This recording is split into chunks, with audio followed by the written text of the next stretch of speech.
Everybody, welcome back to Mystics MMOs. I'm your host, Mystic Raven. Okay, I'm back on the PC. So I gave out two tutorials today. I will be giving out some more tutorials next week, much as I can. But in this stream, I'm going to talk about why I'm enjoying Final Fantasy XIV and a lot of the pros coming into this game. First of all, performance. Number one, number uno is performance. Performance is amazing in this game. I cannot I can't express how refreshing it is to have performance. An MMO that delivers performance is crucial, right? It is almost imperative that your game is running up to par. And coming into this game, I have no latency issues. I have no lag. It's beautiful. It's stunning graphics, great cutscenes, and I don't experience any. It's almost like I'm playing a non-online game, but I'm playing online. Because when you play online, there's sometimes a little concern of like your latency, your frames. All of these things are contributing factors to your MMO experience. So for me personally, coming into a game where I'm not lagging and I'm running smoother than butter is pretty refreshing, to say the least. Second is I'm not a big quest type player. This game's very linear and story driven. Some players do appreciate that. I'm not one of those type of players. However, I do appreciate the fact that I can play every role on one character and I never have to repeat the main storyline on alts. That is amazing to me. That I can, go from a tank to a healer on the same tune and never have to worry about replaying the main storyline.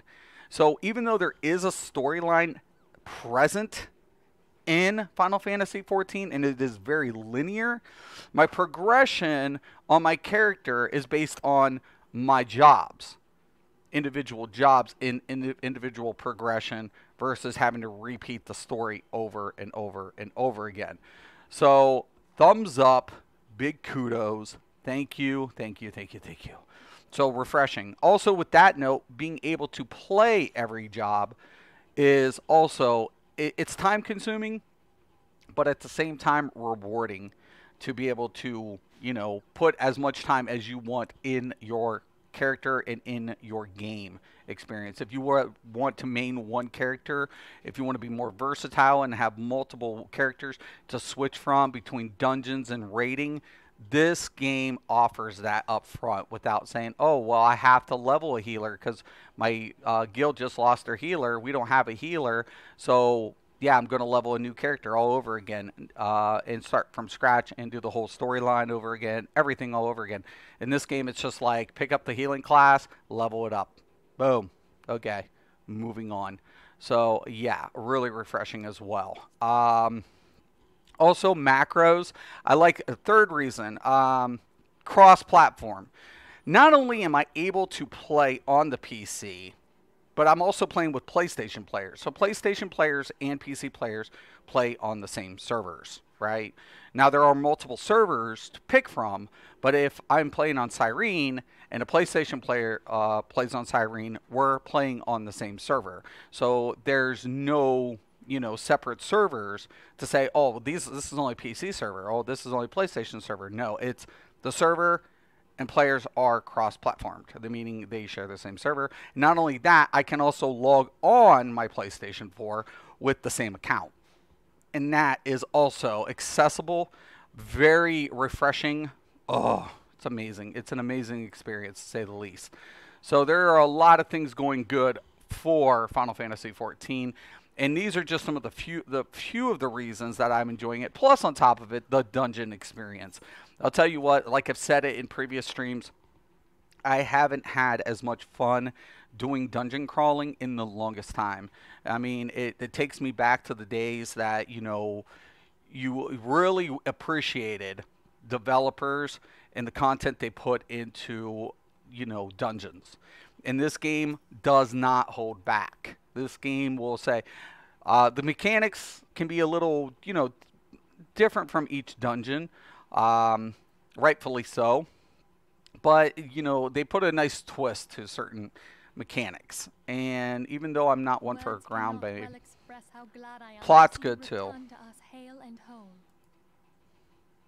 Needless to say, Voice actors are really good. Excellent. I shall summon the others at once.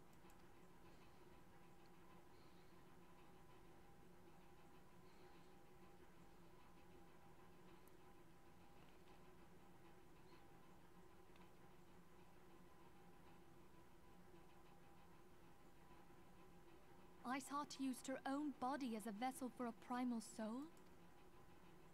Master Louisoix's writings make no mention of such a possibility. Can we be certain this entity was a primal? As certain as we can be that good King Mogglmog XII was a primal, I should think. Both were ostensibly summoned. Let's not quibble over definitions. Of more concern is the implication that Iceheart retained her will, even after she was possessed. We are talking about a mortal, wielding the power of a primal. It can't possibly be that easy, can it? There must be some sort of sacrifice required. Or maybe she's just special? What qualities this woman possesseth, I know not. But full sure am I that she was groomed for this role. Few are privy to the secrets of summoning, and but a single party standeth to profit from their dissemination. Well, I wouldn't presume to comment on how the lass came to know about summoning, but I will say that what she summoned was a primal. The readings were the same, or near as, damn it. Strange as it all sounds, it's really no different from what you've faced before. Then mayhap it is time that we re-examined our previous encounters. Pack your things, Ida. We're going back to Gridania. Yes, sir. About Iceheart's final words to you. Hear, feel, think. Hydaelyn speaks to her as well. If Iceheart is blessed with the power of the Echo, she will doubtless have used it to further her goals. Or could it be that it was a revelation granted her by the Echo which first set her on this path? She did say that the Ishgardians were blind to the truth. Do you think she has knowledge of the origins of the Ishgardian-Dravanian War? It would do much to explain her unwavering conviction. Did not the Lady Iceheart implore thee to seek the Keeper of the Lake? And did she not imply that in so doing thou wouldst come to see with eyes unclouded? Midgard-Zoma was a king amongst kings who reigned for centuries on end. But he is dead and his wisdom lost to the ages. Unless the Ishgardians' fears are well-founded, it would seem we have yet another reason to stand watch over the Keeper of the Lake. For a mercy, we are well positioned to do so. Iceheart, Shiva, Ascians, and Midgard-Zoma. I shudder to think how they're all connected.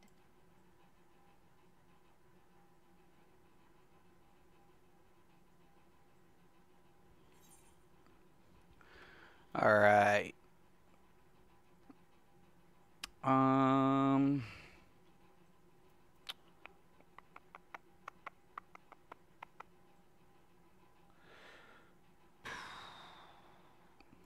Yeah, I'll take the staff.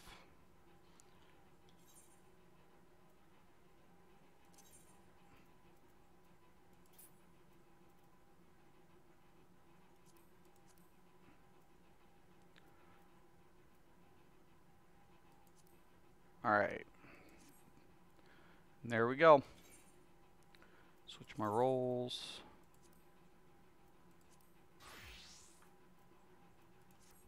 Let me check the comments. No comments. All right. More weapons. Ooh. Well, there's a spell book. I could definitely use that as well.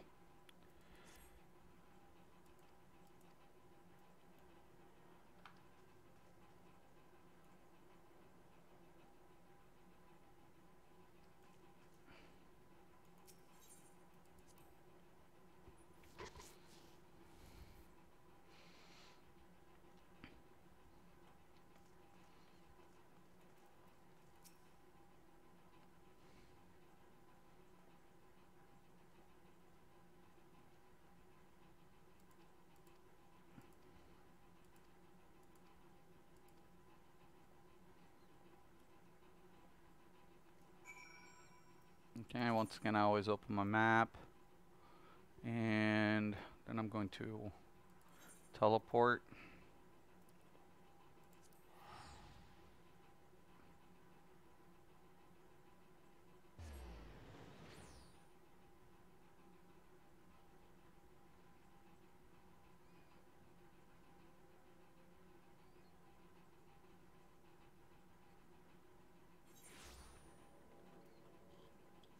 And I always reopen. Okay, so this is actually a Camp Blue Frog. It's fine, I'll teleport over there real quick.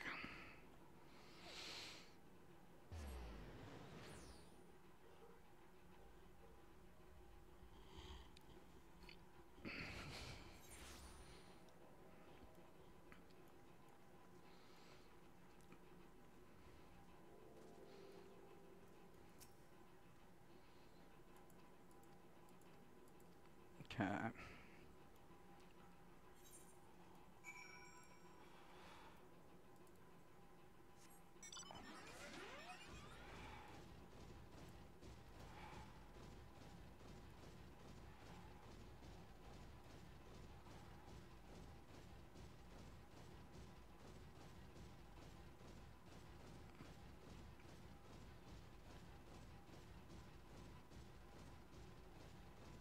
Like I said, majority of the time it feels like a solo play game until you get in your dungeons and your raids. End game, definitely you want to be more associated, I feel like, with a good guild. The game is not really toxic. They've simplified a lot of things in this game in comparison to other games.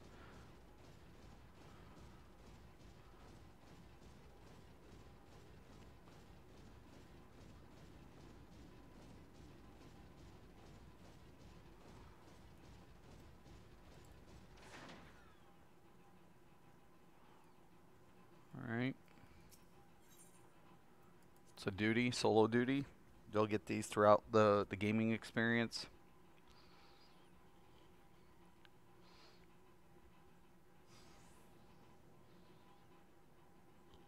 I usually will cut duty scenes. Okay.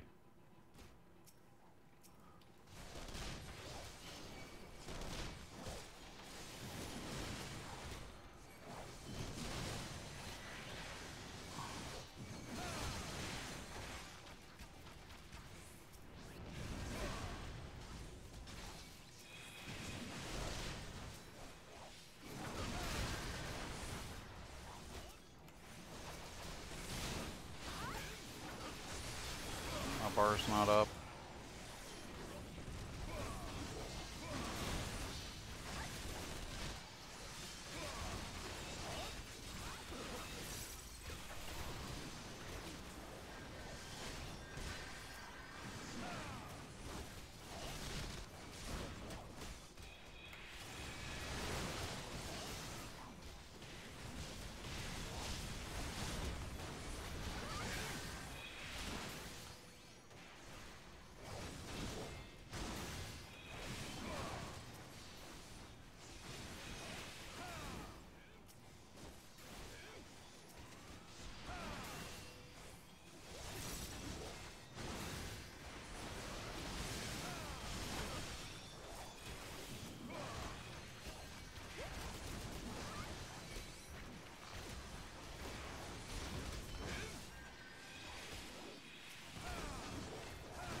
Dude, he failed.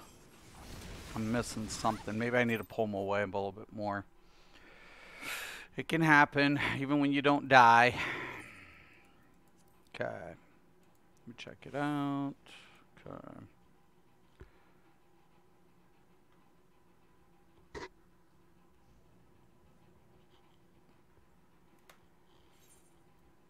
Okay. We're gonna skip again. Gotta defeat him.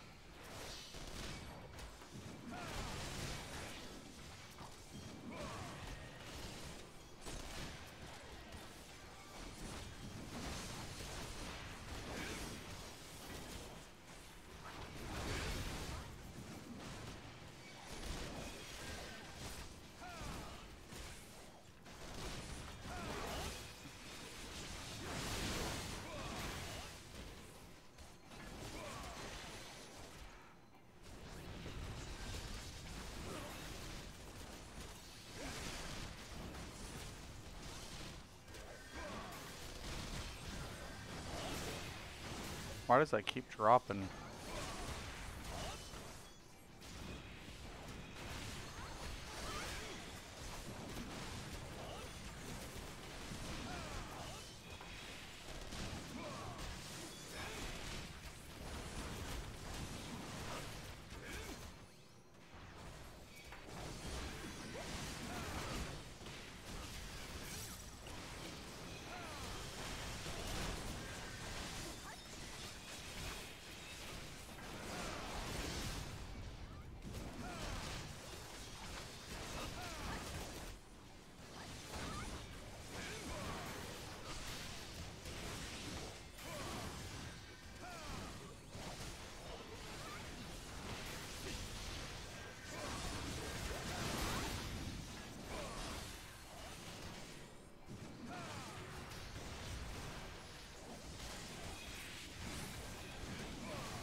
Well, when she doesn't have a life bar left, what are you supposed to do?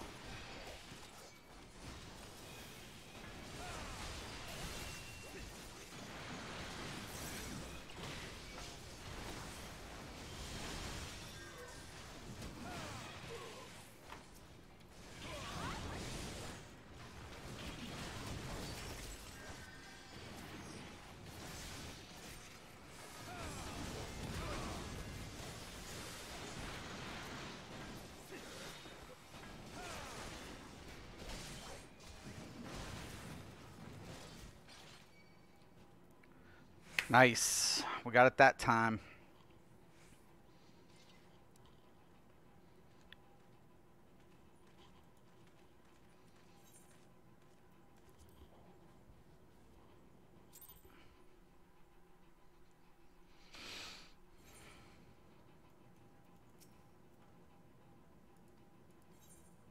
All right, we're going to take the book.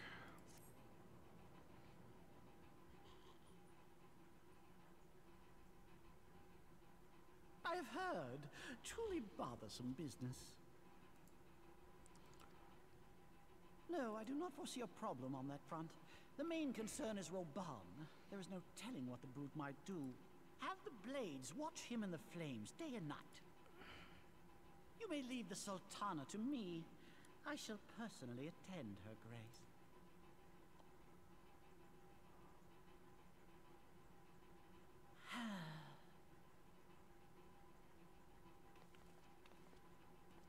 Sever one of the East Aldenard trade routes.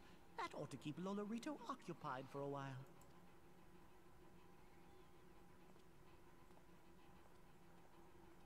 Nanamo Unamo. For my sake, pray be a good little Sultana to the last.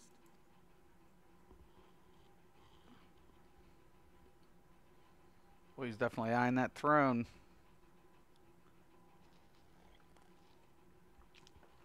Or the head seat, I should say, in this case.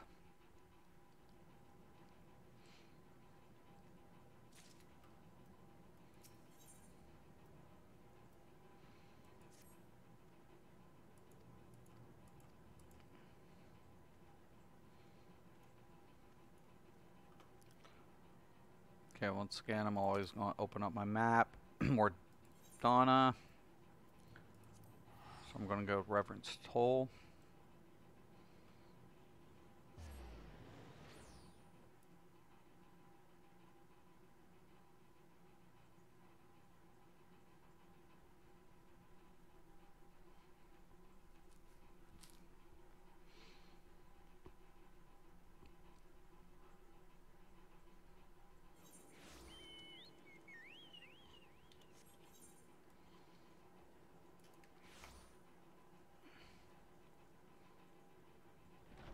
It's always back and forth. I'm not going to lie to you guys.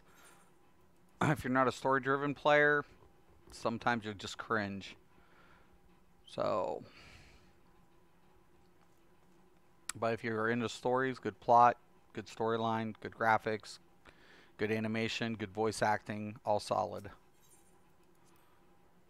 It was weird because I was reading that Final Fantasy franchise made the Guinness World Book of Records for most copies in a franchise ever sold. Ever. Welcome back, my friend. I have already received word from Alfino. To think that Flame Marshal Huayu was the Garlean agent. I know not what to say. Together with Robon, Aline lent us much-needed aid at the time of our Order's founding. She was particularly passionate about the need to tackle the primal threat. When we discussed the subject, her eyes fairly shone with determination. Whatever else she may have been, I choose to believe that it was her true self with whom I spoke then. But now is not the time to dwell on such matters. I have an important announcement to make regarding our effort to defeat the Asians. We shall begin as soon as everyone is assembled.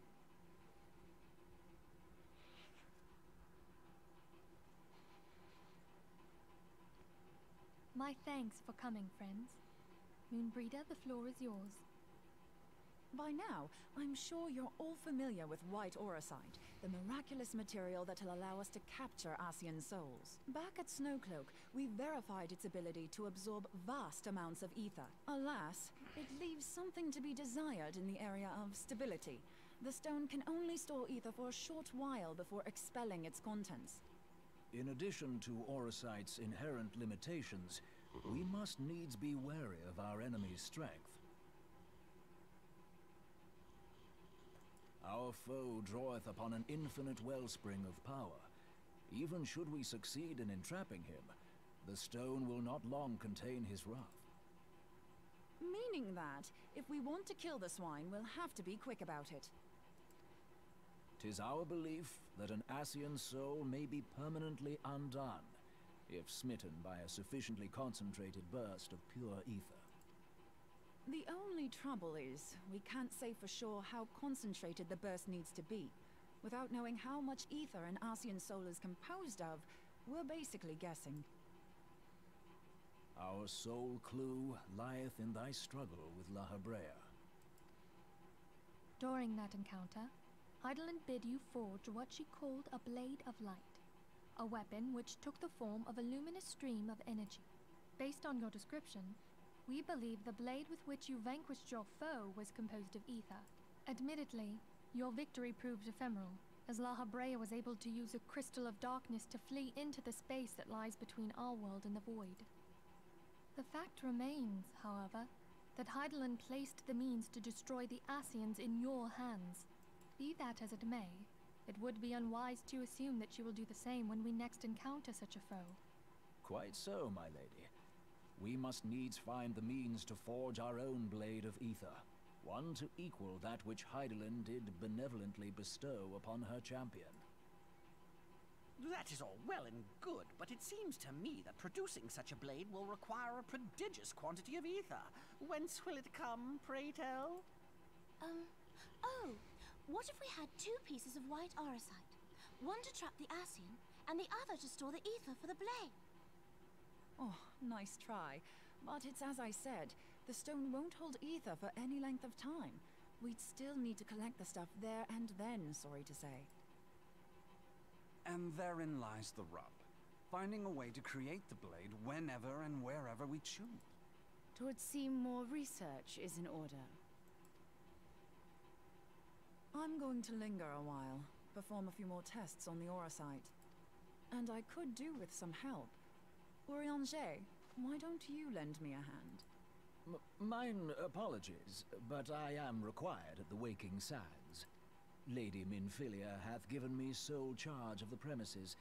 'Twould be unseemly to leave them unattended. Sole charge, you say? So you're basically alone there, then? Well, that settles it. I'll just have to come to you.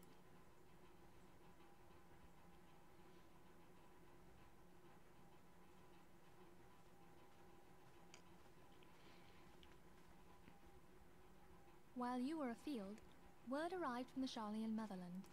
You will recall that a survey party was dispatched to investigate the incident at the Isle of Val. What they discovered was troubling, to say the least. According to the report, the isle has been erased from existence. 'Twas as if a hole had been torn in the very fabric of reality. Aye, yet the mystery endeth not with the isle's disappearance. It hath come to light that a number of scholars in various other locales were reported missing at a similar juncture. What's more, they all had something in common with the head of the students of Baldessian. Every last one of them was researching a phenomenon called dimensional compression, or the rejoining as the ancient texts call it. I'll be damned if that's a coincidence. All indications suggest Ascian involvement, but I sense that a force greater still is at work. The entity the Dark Beings call the One True God. We must pray that my dear friend Kryl regains consciousness soon. If she bore witness to the Isle of Val's final moments, she may be able to shed some light on this mystery. There you have it. The plot thickens yet again.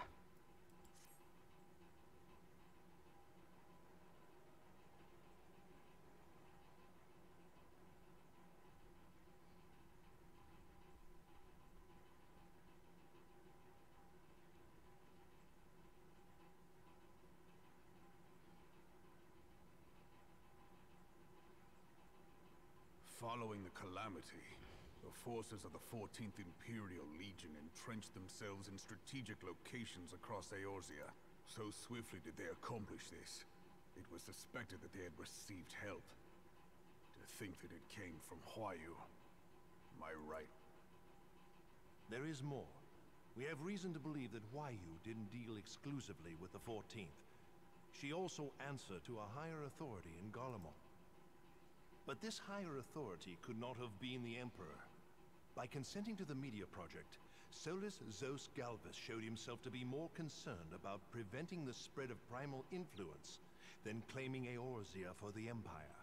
He would happily have seen the lot reduced to ash. We believe a number of high-ranking figures within the royal household were against the decision, but that they knew better than to oppose the Emperor openly. Of course, this didn't prevent them from making clandestine provisions, in which Huayu played a part. Alas, these provisions did not prevent Dalamud from falling, and the ensuing chaos changed the face of the realm forever. Yet Eorzea survived. To all intents and purposes, the Meteor Project had failed, and the Empire was left to rue its lack of a decisive means to eliminate the primals. Until, that is, it stumbled upon the Ultima weapon. Even before the accursed thing was dug up, it seemed to me the 14th had the might to overwhelm our weakened armies. Yet they chose to hide behind their walls. Why? The Black Wolf was wary of making the denizens of Eorzea desperate, lest more primals emerge to bleed the land. The discovery of the Ultima weapon, however, emboldened him to resume his war of conquest in earnest. But there was one in Garlemald who believed that Van Belsar's actions were premature. One who stood higher in the Imperial Army's chain of command. He ordered the Legatus to halt his advance, only to find that the Black Wolf had slipped its leash, and that the 14th now acted alone. In a bid to bring Van Belsar to heel, he used the agent he had planted in Ul'dah prior to the Calamity to undermine the Legion's efforts. A man who outranks Van Belsar, yet opposed the late Emperor's decision to annihilate Eorzea. This could only be the former High Legatus of the Garlean army, now known as Emperor Voris Zosgalvus. So he was Huayu's true master. But one of several in actual fact. We've learned that even as Huayu served the Empire's interests, she sold Imperial secrets to a certain faction in Eorzea. In so doing, she helped to maintain the status quo, thus prolonging the conflict. Considering who stands to profit from war, it isn't hard to imagine who her other masters were. Seven hells! You mean to say that she was a double agent? Huh, triple, if you consider her services to Van Belsar and the new Emperor as separate. As neatly as these pieces seem to fit, one aspect of the puzzle remains unclear to me. By whose will was the Marshal feeding intelligence to the heretics? And try as I might, I fail to see how aiding their cause would profit either her Imperial or monetarist masters. Could it be that another hand is at work here? If so, Huayu must be made to reveal whose it is.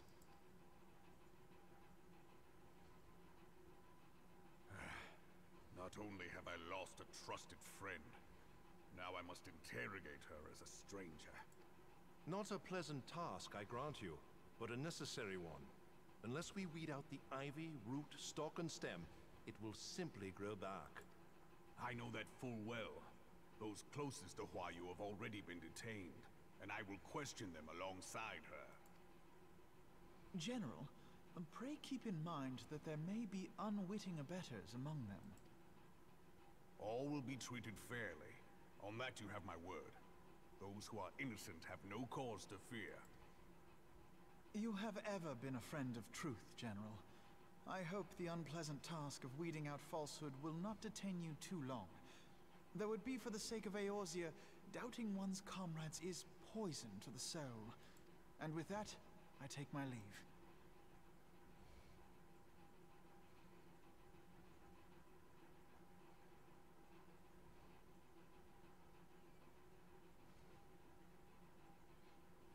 All these years, I've been made to dance to their tune. How could you, Huayu? How could you side with those cankers who take from this land and give naught in return, who use their power to disempower and grow fat while the people starve? I know you can hear me, monetarist scum! Your crimes will not go unpunished! One day I will purge this land of your sickness before the eyes of the 12, I swear it!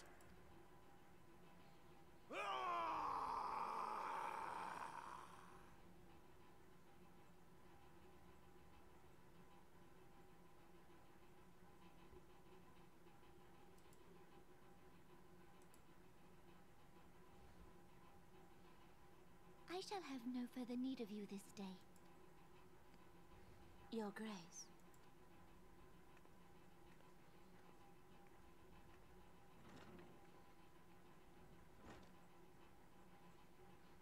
I fear that not even mine own chambers shall remain private for long. Has the situation grown so grim?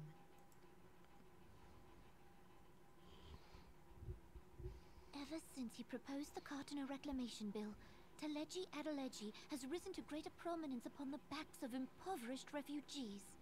The monetarists were ever united in their pursuit of profit, but the man's actions have torn a rift in their ranks. They snap at each other as rabid dogs. Yet now is not the time to be bickering among ourselves. If this bickering is a threat to law and order, might you not have grounds to dissolve the Syndicate? Would that the solution were so simple, Admiral. Alas, my moving to dissolve the Syndicate is certain to spark outrage among the influential merchant class, whom the Cabal represents. This would serve to exacerbate the current unrest, and peace would slip still further away. Be they rich or poor, natives or refugees, all who reside in Ul'dah have a right to pursue happiness.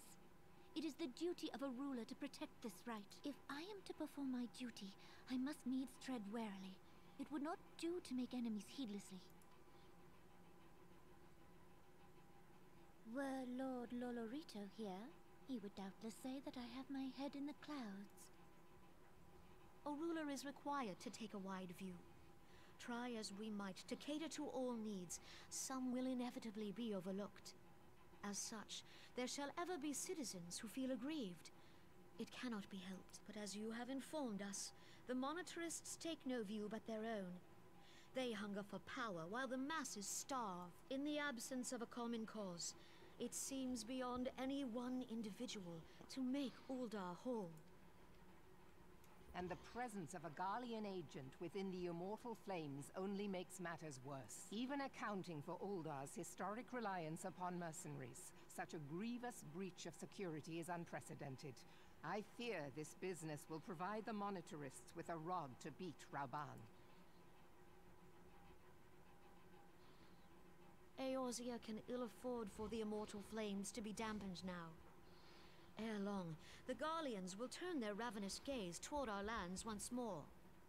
If we are to resist their might, our nations must stand together. Yet for this to happen, our nations must be whole.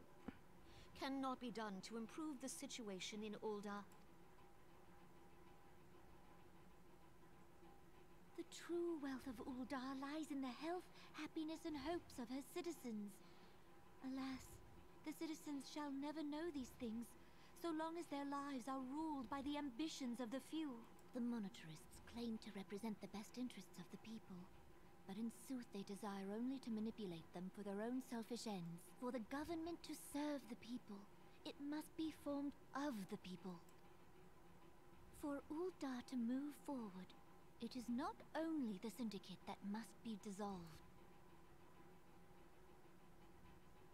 Nay, you jest. My friends, it was for no other reason than to make known to you mine intent that I requested your presence here. When I make my declaration to the people, chaos shall inevitably ensue. As the last monarch in the line of Ul, I make unto you this request. Help Rauban to preserve order and protect the people. Forsake them, and you forsake yourselves. For a strong Eorzea will ever have need of a strong Ul'dah.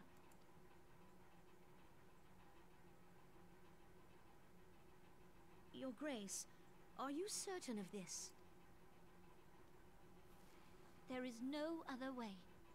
When the time is ripe, the nation shall become a true republic. Both royalists and monetarists shall cease to be. Ul'dah will no longer belong to kings or queens or merchant princes, but to her people.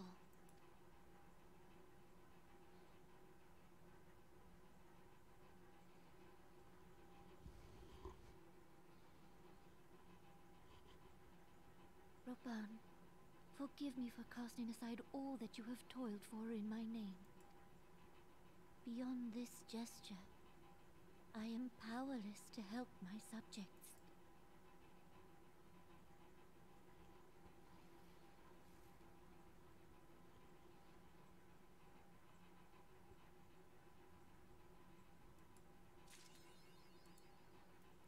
Good shit. Like I said, storyline's really good. Strong. Very strong storyline.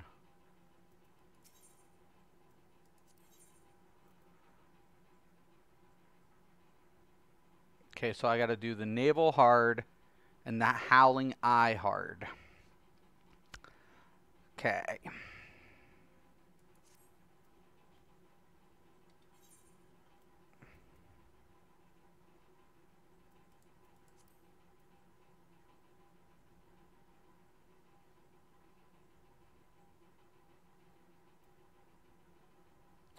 Which I'm probably gonna... Yep, here they are. Which I have to unlock the hard modes. So I'm gonna go look that up. How to unlock hard modes and get this done. But yeah, really good quest. Good plot, good storyline, good performance. Strong game. Very strong. Like I said, the thing about this game, I feel like it does feel more like a traditional single player Final Fantasy experience when it comes to the main storyline. From that, you have your MMO. So it's almost like it's 2 to 3 games combined. And the multiplayer features and functions, along with the stability of online performance, is impeccable. I will say, I had my doubts always about Final Fantasy XIV, and maybe I didn't give it the fair opportunity it deserved. And in the end, I feel like I should have tried this game sooner. But that doesn't necessarily mean it's ever a bad time to try something new. Like I said, this game's not for everybody. The combat's not for everybody. The mechanics might not be for everybody. Storyline might not be for everybody. That's all personal preferences. So, but once again, I do encourage any player. They do have a free trial both on PC and PS4. I would encourage anybody who might think this might be something for them to give the free trial a try and make that determination for yourselves. Don't be swayed by me. Don't be swayed by anybody else.